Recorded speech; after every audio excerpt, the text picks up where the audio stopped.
नमस्कार साथियों, आप सभी का एबीबी लर्निंग हब के ऑनलाइन प्लेटफॉर्म पर हार्दिक स्वागत है। तो कल अपनों ने पढ़ा था किसके बारे में। अब अपने जो फर्स्ट चैप्टर है उसका कुछ लास्ट टॉपिक बचे हैं, एक या दो। तो कल की क्लास में हमने पढ़ा था सक्षारण के बारे में कि सक्षारण के लिए कौन कौन से कारक उत्तरदायी होते हैं। कि जब धातुओं को वायुमंडल में खुला छोड़ दिया जाता है तो वह नमी, जल और आर्द्रता के साथ में अभिक्रिया कर उस पर ललिमा युक्त भूरे रंग की परत जमा हो जाती है उन धातुओं पर, तो उसे जंग लगना कहते हैं। तो नमी, जल, अम्ल और आर्द्रता ये इसके मुख्य कारक होते हैं।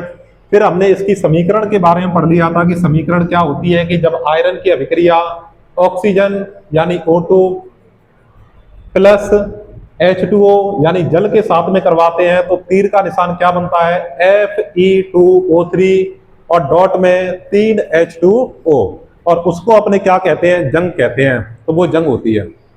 अब कौन कौन से पदार्थ पर किस किस प्रकार की जंग लगती है तो उसके बारे में भी हमें पढ़ना जरूरी है, तो उसको हम पढ़ेंगे। सबसे पहले हम बात करते हैं कि एक नंबर लोहे पर जंग किस रंग की लगती है और किसकी वजह से लगती है, वो भी हम इसके अंदर पढ़ेंगे। दूसरे नंबर पे बात करें चांदी पर जंग। तीन नंबर अपने बात करें चांदी के बाद में आ जाएगा तांबे पर जंग। तांबे पर जंग कि जो लोहे पर जंग लगती है वो भूरे रंग की जंग लगती है। तो आप सीधे क्या लिख सकते हो सर, भूरे रंग की, और भूरे रंग के ब्रैकेट में आप लिख सकते हो ललिमा युक्त भूरे रंग की ललिमा युक्त भूरे रंग की, या आपने डायरेक्ट इसको क्या लिख सकते हैं कि ब्राउन कलर की जंग लगती है। चांदी के जितने भी आभूषण होते हैं कि चांदी पर जो अपने घरों में अपने माताएं बहनें जो आभूषण पहनती है वो सारे लगभग चांदी के होते हैं, ठीक है। तो चांदी पर किस रंग की जंग लगती है, तो चांदी है वो समय के साथ साथ में कैसी पड़ने लगती है, काले रंग की हो जाती है। तो हम ये कहेंगे कि चांदी पर किस रंग की जंग लगती है, काले रंग की। तांबे पर हरे रंग की लगती है। इसके साथ में आप लिखना चाहो तो अपने चलो नीचे लिख लेते हैं कि लोहे पर जंग का सूत्र, कि लोहे पर जंग का सूत्र क्या होता है, तो वो होगा Fe2O3 डॉट में 3H2O। चांदी पर जंग का सूत्र, जो अपने चांदी होती है वो चांदी है वो वायुमंडल में उपस्थित सल्फर, वायुमंडल में उपस्थित हाइड्रोजन सल्फाइड के साथ अभिक्रिया करके क्या बना लेती है, हाइड्रोजन सल्फाइड के साथ अभिक्रिया करके क्या बनाती है, सिल्वर सल्फाइड। तो चांदी को अपने क्या बोलते हैं, सिल्वर भी बोला जाता है। तो सिल्वर सल्फाइड का फॉर्मूला होगा Ag2S। इसको अपने क्या बोलेंगे, सिल्वर सल्फाइड बोलेंगे, सिल्वर सल्फाइड, सल्फाइड, ठीक है बेटा। तो सिल्वर सल्फाइड बोलेंगे। इसके बाद में अपने बात करें किसकी, कि तांबे पर जंग का सूत्र, तो वो क्या होगा कि बेसिक कॉपर कार्बोनेट, के बेसिक कॉपर कार्बोनेट, और इसका जो सूत्र होता है उसको अपने क्या बोलते हैं कि सर CuCO3 डॉट में CuOH के पैर में 2। ये अपने कंप्लीट क्या होता है, बेसिक कॉपर कार्बोनेट का सूत्र होता है। तो किस प्रकार की जंग लगती है, तो अपने क्या कहेंगे, बेसिक कॉपर कार्बोनेट की। अब यहाँ पे जो अगली हेडिंग होगी वो आपकी होगी जंग से बचाव के तरीके। बचाव के तरीके कौन कौन से तरीके होते हैं वो अपने लिखेंगे। तो एक बार आप निम्न पदार्थों पे किस किस रंग की जंग लगती है और उनके सूत्र आप लिख सकते हो, या इसका एक बार स्क्रीनशॉट ले सकते हो। तो आपने इसका स्क्रीनशॉट ले लिया होगा। उसमें हमने क्या लिखा था कि क्षारण लोहे पर, चांदी पर और तांबे पर किस रंग की परत चढ़ती है और उनके सूत्रों के बारे में पढ़ लिया। अब अपने पढ़ेंगे क्या इसके अंदर, अगली हेडिंग डालोगे आप क्षारण के बचाव। क्षारण के बचाव के तरीके। कि बचाव के तरीके कौन कौन से होते हैं, कैसे हम किसी भी धातु को क्षारण या जंग लगने से उसका कैसे हम बचाव कर सकते हैं। तो इसके अंदर सबसे पहले अपने करेंगे ग्रीस का प्रयोग। ग्रीस का प्रयोग कर 2 नंबर लिखो मेरे साथ में, उस पर ऑयलिंग करके यानी उस धातु पर तेल का प्रयोग करेंगे। तो तेल लगा कर। 3 नंबर अपने बात करें कि उस पर पेंट कर दो। पेंट का मतलब होता है बेटा कलर करना, कि उस धातु पर अपने क्या कर देंगे, कलर कर देंगे। तो पेंट कर। और अपने 4 नंबर यहां पे लिख देते हैं। 4 नंबर क्या है, यसद लेपन। यसद लेपन। यसद लेपन के अंदर क्या होता है कि अपने किसी भी धातु के ऊपर जिंक धातु की परत चढ़ा देते हैं। और ये जब परत चढ़ जाती है तो धातुओं का क्षारण नहीं होता, वायु के संपर्क में नहीं आती, ऑक्सीजन से अभिक्रिया नहीं करती। तो इन विधियों द्वारा हम क्या कर सकते हैं कि जो धातु की जो परत होती है, ऊपरी परत होती है, और वायुमंडल के बीच का संपर्क क्या कर देते हैं, खत्म कर देते हैं। ग्रीस का प्रयोग कर, तेल का प्रयोग कर, पेंट और यसद लेपन। यसद लेपन में तो खासकर आपसे ये पूछा जाता है कि यसद लेपन में किस धातु का प्रयोग करते हैं। तो अपने क्या आ जाएगा, जेडन। और जेडन का नाम तो आपको पता है कि सर 30 नंबर पे आता है ये, और इसको बोलते हैं जिंक। क्या होता है ये, जिंक होता है। ठीक है। अब बेटा अगली हेडिंग डालेंगे अपने क्या, विकृत गंधता।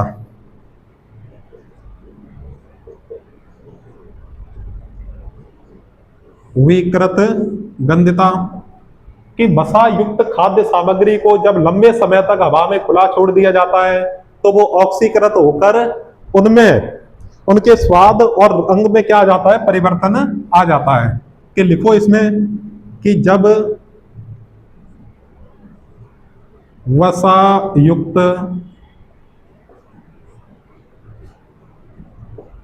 खाद्य सामग्री को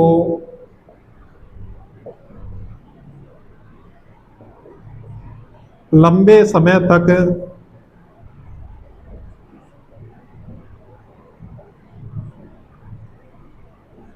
वायुमंडल में, लंबे समय तक वायुमंडल में खुला छोड़ दिया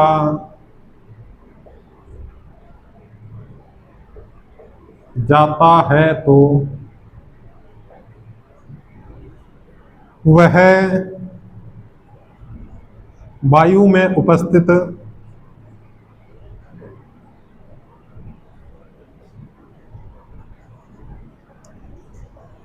ऑक्सीजन से अभिक्रिया कर, ऑक्सीजन से क्रिया कर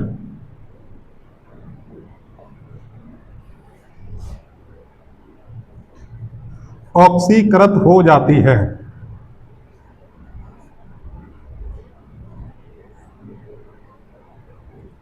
हो जाती है कि सर ऑक्सीकृत हो जाएगी तो उसके रंग में और गंध में, उसके रंग में और गंध में क्या हो जाएगा, परिवर्तन आ जाता है। तो उसके स्वाद, रंग, गंध में परिवर्तन आ जाता है।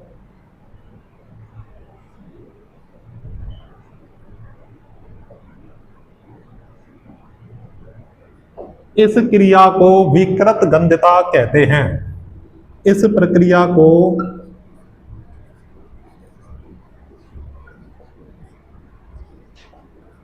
विकृत गंधता कहते हैं।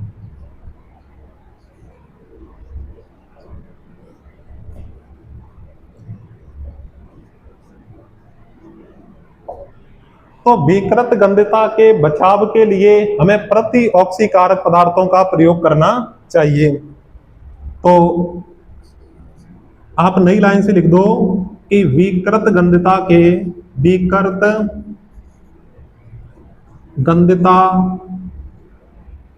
से बचाव हेतु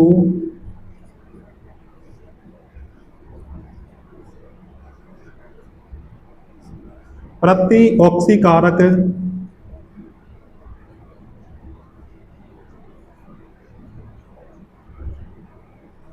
पदार्थ का प्रयोग करना चाहिए, का उपयोग किया जाता है, किया जाता है, किया जाता है। तो बेटा आप यहां पे क्या लिख दो, किया, और यहां पे क्या लिख दो, जाता है, क्योंकि ज्यादा नीचे आपको दिखाई नहीं देगा। ठीक है, तो विकृत गंधता के बचाव हेतु किसका प्रयोग किया जाता है, प्रति ऑक्सीकारक पदार्थ का प्रयोग किया जाता है।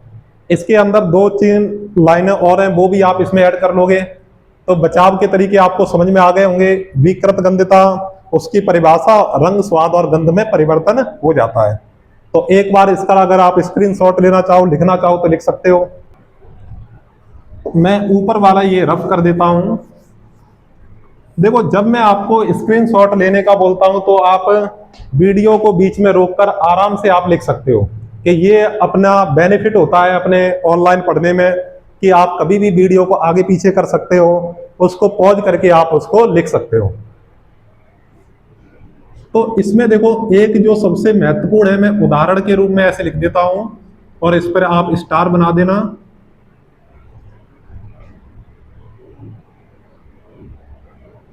कि चिप्स बनाने वाले चिप्स बनाने वाले चिप्स के पैकेट में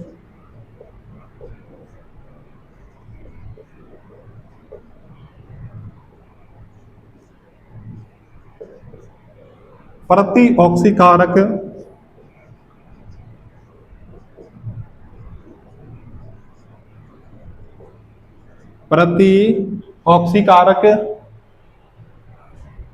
पदार्थ के रूप में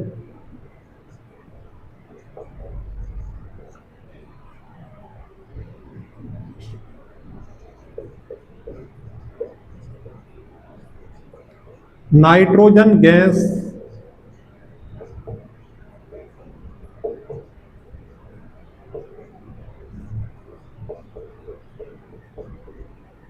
का प्रयोग करते हैं।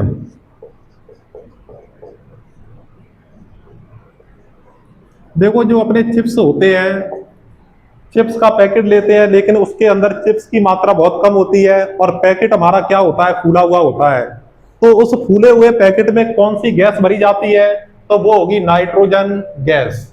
कौन सी गैस होगी, नाइट्रोजन गैस। ये प्रति ऑक्सीकारक होता है, ऑक्सीकरण को रोकने वाली गैस होती है। मतलब ऑक्सीजन से अभिक्रिया नहीं करती और खाद्य पदार्थों से भी क्रिया नहीं करती। इसके कारण हमारे जो खाद्य पदार्थ हैं वो कैसे रहते हैं, सुरक्षित रहते हैं। अगर कभी भी दुकान पर आप चिप्स लेने जाओ, ठीक है, तो अगर वो फूला हुआ ना हो, पिचका हुआ हो पैकेट, तो आपको पिचका हुआ पैकेट खरीदने की जरूरत नहीं है, क्योंकि उसमें से नाइट्रोजन गैस निकल चुकी है।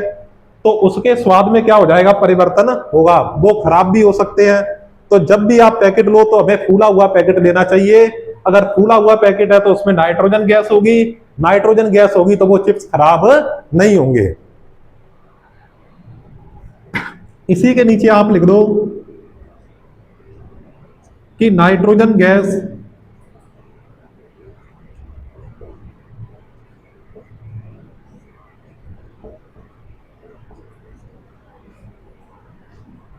कम सक्रिय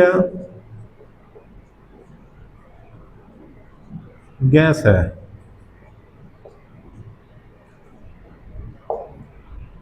देखो ऑक्सीकरण हो रहा है, अगर ऑक्सीकरण को अपने को उल्टा करना है तो हम क्या बोल देंगे, प्रति ऑक्सीकारक पदार्थ मिलाना चाहिए। अगर हमारे शरीर में अम्ल ज्यादा हो गया, अम्ल को कम करना है तो अम्ल के आगे प्रति लगा दो तो प्रति अम्ल मिला देना चाहिए। तो नाइट्रोजन क्या होती है, कम सक्रिय गैस होती है। तो ये हमारा कौन सा था, लास्ट टॉपिक था विकृत गंधता, और इसी के साथ में अपना चैप्टर कंप्लीट हो गया। तो आपको ये क्लास कैसी लगी तो आप कमेंट करके जरूर बताइए, और जो भी विद्यार्थी हमारे साथ में नए जुड़े हैं वो वीडियो को लाइक और सब्सक्राइब जरूर करें। तो अपने आने वाले वीडियो के नोटिफिकेशन पाने के लिए आप बेटा एबीबी लर्निंग हब के यूट्यूब चैनल को जरूर सब्सक्राइब करें। जैसे ही कोई वीडियो अपलोड होगी तो उसकी जानकारी आपके मोबाइल पर तुरंत आ जाएगी। धन्यवाद।